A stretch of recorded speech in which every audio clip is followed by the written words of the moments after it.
നമസ്കാരം, ജ്യോതിർഗമയ ചാനലിലേക്ക് വീണ്ടും സ്വാഗതം. സോപ്പ് മേക്കിംഗ് ട്യൂട്ടോറിയലിൻ്റെ 3ാമത് എപ്പിസോഡിലേക്ക് സ്വാഗതം. ഇന്നൊരു നാച്ചുറൽ സോപ്പ്, ഒരു ആയുർവേദിക് സോപ്പ് എങ്ങനെയാണ് ഉണ്ടാക്കുന്നതെന്നാണ് കാണിക്കുന്നത്. ചെമ്പരത്തിയും മഞ്ഞളും ചേർന്നിട്ടുള്ള ഒരു ayurvedic natural soap, hibiscus soap അല്ലെങ്കിൽ ടർമറിക് സോപ്പ് എന്നൊക്കെ പറയാം. മെയിൻ ഇൻഗ്രീഡിയൻസ് അത് ചെമ്പരത്തിപ്പൂവും മഞ്ഞളുമാണ്.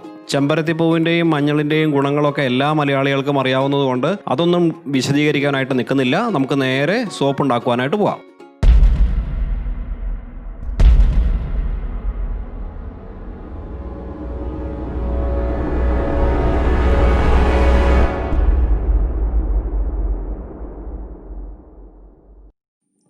ചെമ്പരത്തിപ്പൂവും മഞ്ഞളും ചേർന്ന ആയുർവേദ സോപ്പ്, പ്യുവറായിട്ടുള്ള ഒരു നാച്ചുറൽ സോപ്പ് ഉണ്ടാക്കിയെടുക്കുവാനായിട്ട് നമ്മളിന്നിവിടെ എടുത്തിട്ടുള്ളത് 15 ചെമ്പരത്തിപ്പൂക്കളാണ്.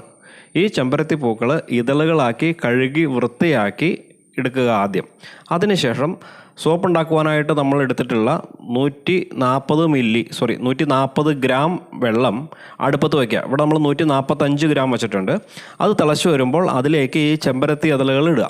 ഈ ചെമ്പരത്തി ഇതളുകളെല്ലാം തന്നെ നല്ലവണ്ണം ആ വെള്ളത്തിൽ മുക്കി വയ്ക്കുക. കാരണം അത് മുങ്ങാൻ കുറച്ച് വിഷമം ഉണ്ടാകും, കാരണം വെള്ളത്തിൻ്റെ ക്വാണ്ടിറ്റി കുറച്ച് കുറവാണ്. അപ്പോൾ അത് നല്ലോണം മുക്കിയതിന് ശേഷം ഒരു പ്ലേറ്റ് എടുത്ത് അടച്ചു വെച്ച് ഒരു 5 മിനിറ്റും കൂടെ വയ്ക്കാം. അതിനുശേഷം അതൊന്ന് അരിച്ചെടുക്കുക. ഇപ്പോൾ നമുക്ക് ചെമ്പരത്തിപ്പൂവിൻ്റെ ഫിൽട്രേറ്റ് കിട്ടിയിട്ടുണ്ട്. 140 ഗ്രാം ഫിൽട്രേറ്റ് നമുക്കിവിടെ കിട്ടിയിട്ടുണ്ട്. ഇനി ഇതൊന്ന് ചൂടാറാനായിട്ട് വയ്ക്കാം. ചൂടാറിയ ആ ഫിൽട്രേറ്റിൽ, ചെമ്പരത്തി ഫിൽട്രേറ്റിലേക്ക് 140 ഗ്രാം ഫിൽട്രേറ്റിലേക്ക് നമ്മൾ 60 ഗ്രാം സോഡിയം ഹൈഡ്രോക്സൈഡ് ഇടുകയാണ്, ലൈ ഇടുകയാണ്. അപ്പോൾ അതൊരു 30% ലൈ സൊല്യൂഷനാണ് ഇവിടെ ഉണ്ടാവുക. ഈ ലൈ സൊല്യൂഷൻ റൂം ടെമ്പറേച്ചറിലേക്ക് വന്നാൽ നമുക്ക് സോപ്പ് ഉണ്ടാക്കുവാനായിട്ട് തുടങ്ങാം. അപ്പോൾ ഇന്ന് നമ്മൾ ഉണ്ടാക്കുവാനായിട്ട് പോകുന്ന ഒരു നാച്ചുറൽ സോപ്പാണ്, ഒരു ഓർഗാനിക് സോപ്പാണ്, ഒരു ആയുർവേദ സോപ്പ് എന്ന് തന്നെ പറയാം. കാരണം നമ്മളിന്ന് ഉണ്ടാക്കുന്ന സോപ്പിൽ ഉള്ള 2 മെയിൻ ഇൻഗ്രീഡിയൻസ് എന്ന് പറഞ്ഞു കഴിഞ്ഞാൽ ഒന്ന് മഞ്ഞളാണ്. മഞ്ഞൾ പൊടിയുണ്ട്, നമ്മൾ എടുത്തിട്ടുണ്ട്. ഇത് ഏകദേശം 15 ഗ്രാം മഞ്ഞൾപ്പൊടിയുണ്ട്. അതുപോലെ തന്നെ നമ്മൾ ചെമ്പരത്തി പൂവാണ് അടുത്ത് ചേർക്കുന്നത്. അപ്പോൾ ചെമ്പരത്തിയും മഞ്ഞളും ചേർത്തിട്ടുള്ള ഒരു സോപ്പാണ് ഉണ്ടാക്കുന്നത്. അപ്പോൾ ചെമ്പരത്തിയുടെ എസൻസ് നമ്മൾ വെള്ളത്തിലാക്കിയിട്ട് ആ വെള്ളം ചേർത്തിട്ടാണ് ലൈ സൊല്യൂഷൻ ഉണ്ടാക്കിയേക്കുന്നത്. ഇത് 30% ലൈ സൊല്യൂഷനാണ്. ഇതിൽ ഓൾറെഡി നമ്മൾ ചെമ്പരത്തിയുടെ എസൻസ് ഇതിൽ ചേർത്ത് വെച്ചിട്ടുണ്ട്. അതുപോലെ തന്നെ ഓയിൽ നമ്മളിവിടെ എടുത്ത് വെച്ചിട്ടുണ്ട്. 400 ഗ്രാം ഓയിലാണുള്ളത്. 3 ഓയിലുകൾ മിക്സ് ചെയ്തതാണ്. 200 gram coconut oil, 100 gram palm oil, അതുപോലെ തന്നെ 100 ഗ്രാം റൈസ് ബ്രാൻ ഓയിൽ. അപ്പോൾ ഇത് ഇത്രയും സാധനങ്ങളാണ് നമുക്ക് ഇന്ന് സോപ്പ് ഉണ്ടാക്കുവാനായിട്ട് ആവശ്യമായിട്ടുള്ളത്. നമ്മൾ എടുത്തു വച്ചിട്ടുള്ള മഞ്ഞപ്പൊടി കുറച്ച് ഓയിലിൽ ചാലിച്ചെടുക്കുക. നല്ലവണ്ണം നമുക്ക് ഒഴിക്കാൻ പാകത്തിന് ആ ഒരു ലൂസ്നെസ്സിൽ നമ്മളൊന്ന് ചാലിച്ച് വയ്ക്കാം. നമ്മൾ ഏകദേശം 15 ഗ്രാം മഞ്ഞപ്പൊടിയാണ് ഇവിടെ എടുത്തിട്ടുള്ളത്. അപ്പോൾ അതൊന്ന് ലൂസാവാൻ പാകത്തിനുള്ള ഓയിൽ നമ്മൾ നേരത്തെ അളന്നു വെച്ച ഓയിലിൽ നിന്ന് തന്നെയാണ് പകർത്തി ഒഴിച്ചിട്ടുള്ളത്. അപ്പോൾ അത് നല്ലോണം ലൂസായിട്ട് നല്ല തരികളൊന്നും ഇല്ലാണ്ട് നമ്മളൊന്ന് നല്ലോണം ചാലിച്ച് എടുത്തു വെച്ചിട്ടുണ്ട്. ഇനി നമ്മൾ നേരത്തെ തയ്യാറാക്കി വെച്ച ലൈ സൊല്യൂഷനും ഓയിലും മിക്സ് ചെയ്യുക, നല്ലോണം ബ്ലെൻഡ് ചെയ്യുക. അപ്പോൾ നമ്മൾ നേരത്തെ എടുത്തു വെച്ചിരുന്നു ലൈ സൊല്യൂഷൻ, അതായത് നമ്മുടെ ചെമ്പരത്തി ഫിൽട്രേറ്റിൽ ലൈ മിക്സ് ചെയ്തിട്ട് നമ്മളൊരു 30% ലൈ സൊല്യൂഷൻ ഉണ്ടാക്കിയിരുന്നു. അതിലേക്ക് നമ്മൾ നേരത്തെ അളന്നു മാറ്റി വെച്ച 400 ഗ്രാം ഓയിൽ, 3 ഓയിലുകളുടെ മിക്സാണത്. അപ്പോൾ ആ ഓയിലും ലൈ സൊല്യൂഷനും തമ്മിൽ മിക്സ് ചെയ്തു നല്ലോണം ബ്ലെൻഡ് ചെയ്യുക, നല്ലോണം ഇളക്കിക്കൊണ്ടിരിക്കുക. അപ്പോൾ അതങ്ങനെ പതുക്കെ അത് തിക്കായിട്ട് വരുന്നുണ്ട്. ഇതിലേക്ക് നമ്മൾ ഒരു 10 മില്ലി ലാവൻഡർ ഓയിൽ നമ്മൾ ഒഴിച്ചു കൊടുക്കുന്നുണ്ട്. ഏകദേശം 10 മില്ലി. ഒരു ചെറിയൊരു സ്മെല്ലിന് വേണ്ടിയിട്ട് മാത്രമാണ് ലാവൻഡർ ഓയിൽ ഉപയോഗിക്കുന്നത്. അത് ഉപയോഗിച്ചില്ലെങ്കിലും സോപ്പിൻ്റെ ഗുണത്തിന് യാതൊരു വ്യത്യാസം ഉണ്ടാവില്ല. ചെറിയൊരു ഫ്രാഗ്രൻസ് സ്മെല്ല് കിട്ടാൻ വേണ്ടിയിട്ട് മാത്രമാണ് അത് ഉപയോഗിച്ചിട്ടുള്ളത്. അതിനുശേഷം നമ്മൾ നേരത്തെ ചാലിച്ച് വെച്ചിട്ടുള്ള മഞ്ഞപ്പൊടി, ആ മഞ്ഞപ്പൊടിയും ഓയിലും ചേർന്നിട്ടുള്ള മിശ്രിതം ഇതിലേക്ക് ഇടുക. ഇതിലേക്ക് ഇട്ടിട്ട് അതും കൂടെ ചേർത്ത് നല്ലവണ്ണം ഒന്ന് ബ്ലെൻഡ് ചെയ്യാം. ഇപ്പോൾ നമ്മുടെ സോപ്പിൽ എന്തൊക്കെയുണ്ട്? മഞ്ഞപ്പൊടിയുണ്ട്, അതുപോലെ തന്നെ ചെമ്പരത്തിപ്പൂവിൻ്റെ ഫിൽട്രേറ്റും ഉണ്ട്. അപ്പോൾ ചെമ്പരത്തിയുടെയും മഞ്ഞളിൻ്റെയും ഗുണങ്ങളുള്ള നല്ല ഒരു നാച്ചുറൽ സോപ്പ്, ആയുർവേദ സോപ്പ് എന്ന് തന്നെ നമുക്ക് പറയാൻ പറ്റും. അങ്ങനെ ഒരു സോപ്പാണ് നമ്മളിപ്പോൾ ഇവിടെ പ്രിപ്പയർ ചെയ്തുകൊണ്ടിരിക്കുന്നത്. നല്ലോണം ഇളക്കി കൊടുത്തുകൊണ്ടിരിക്കുകയാണ്. ഏകദേശം നമുക്ക് എത്താറായിട്ടുണ്ട്, നമുക്ക് പോറിയാറായിട്ടുണ്ട്.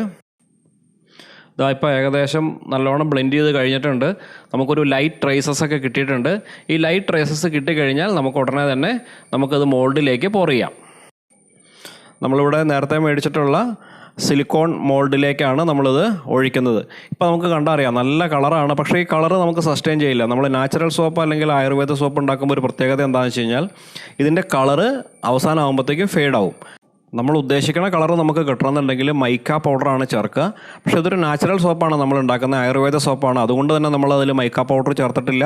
നമ്മൾ നാച്ചുറൽ കളറൻസായ ചെമ്പരത്തി പൂവും അതുപോലെ തന്നെ മഞ്ഞൾ മാത്രമാണ് എടുത്തേക്കണേ. അപ്പോൾ നമുക്ക് നോക്കാം ഇതെങ്ങനെ ഉണങ്ങി കഴിയുമ്പോൾ അത് എന്ത് കളറിലേക്ക് വരുന്നുള്ളത് നമുക്ക് കാണാം. ഇപ്പോൾ നമ്മളിതെല്ലാം പോർ ചെയ്തിട്ടുണ്ട്. ഇനി നമുക്കിത് 24 മണിക്കൂർ നേരം ഇങ്ങനെ വച്ചു കഴിഞ്ഞാലാണ് നമുക്കിത് ഈ മോൾഡിൽ നിന്ന് വിടിയിച്ചെടുക്കാനായിട്ട് സാധിക്കുക. ഏകദേശം 100 ഗ്രാമിൻ്റെ 6 സോപ്പാണ് നമ്മളിന്ന് ഉണ്ടാക്കിയത്. അപ്പോൾ 6 മോൾഡിലേക്കാണ് ഒഴിച്ചിട്ടുള്ളത്.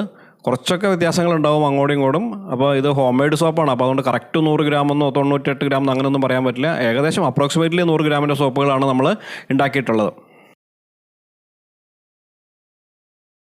24 മണിക്കൂർ കഴിഞ്ഞു. നമുക്കിതൊന്ന് മോൾഡിൽ നിന്ന് വിടിയിച്ച് നോക്കാം. അപ്പോൾ സിലിക്കോൺ മോൾഡ് ആയത് കാരണം വളരെ എളുപ്പമുണ്ട് വിടിയിക്കാനായിട്ട്. അപ്പോൾ നമുക്ക് കണ്ടാൽ അറിയാം കളറൊക്കെ ഒന്ന് ഫെയ്ഡായിട്ട്, ഇപ്പോൾ നമ്മൾ ഒഴിച്ച കളറൊന്നും അല്ല നമുക്ക് കിട്ടിയിരിക്കണത് എന്താ, ഒരു ചെറിയ ബ്രൗൺ കളറിലുള്ള സോപ്പാണ് നമുക്ക് കിട്ടിയിരിക്കുന്നത്. പക്ഷേ കളറിലല്ല കാര്യം. പക്ഷേ ഇത് നല്ല ആയുർവേദ സോപ്പാണ്. കാരണം ഇതിൽ ചേർത്തിട്ടുള്ളത് ചെമ്പരത്തിയും മഞ്ഞളുമാണ്. വേറെ ഒരു ഇൻഗ്രീഡിയൻസും അതിലില്ല. ചെറിയൊരു സ്മെല്ലിന് വേണ്ടി ലാവൻഡർ ഓയിൽ ചേർത്തിട്ടുണ്ടെന്ന് മാത്രം. പക്ഷേ മെയിൻ ഇൻഗ്രീഡിയൻസ് എല്ലാം മഞ്ഞളും ചെമ്പരത്തിയുമാണ്. ആയുർവേദിക് ടർമറിക് സോപ്പ് അല്ലെങ്കിൽ ആയുർവേദിക് ഹിബിസ്കസ് സോപ്പ് റെഡി ആയിട്ടുണ്ട്. അതുപോലെ തന്നെ നാച്ചുറൽ ആണിത്. അപ്പോൾ നമ്മൾ കണ്ടു കഴിഞ്ഞു how to make an Ayurvedic turmeric soap, how to make a turmeric soap, അല്ലെങ്കിൽ organic hibiscus soap, natural hibiscus soap, എങ്ങനെ വേണമെങ്കിലും നമുക്കിതിനെ വിളിക്കാം. നാച്ചുറലാണ്, ഓർഗാനിക്കാണ്, ആയുർവേദിക്കാണ്, ചെമ്പരത്തിയുണ്ട്, മഞ്ഞളുണ്ട്. വളരെ സിമ്പിളായിട്ട് നിങ്ങൾക്ക് തന്നെ വീട്ടിലുണ്ടാക്കിയെടുക്കാൻ പാകത്തിനാണ് ഈ വീഡിയോ ഞങ്ങൾ പ്രിപ്പയർ ചെയ്തിട്ടുള്ളത്. ഈ വീഡിയോ നിങ്ങൾക്ക് ഇഷ്ടമായി കാണും എന്ന് ഞങ്ങൾ വിചാരിക്കുന്നു. ഇഷ്ടമായാൽ ഈ വീഡിയോ ലൈക്ക് ചെയ്യുക. നിങ്ങളുടെ അഭിപ്രായങ്ങൾ കമൻറ്റുകളായി തുറന്നെഴുതുക. അതുപോലെ തന്നെ മറ്റുള്ളവർക്ക് കാണുന്നതിന് വേണ്ടി ദയവായി ഷെയർ ചെയ്യുക.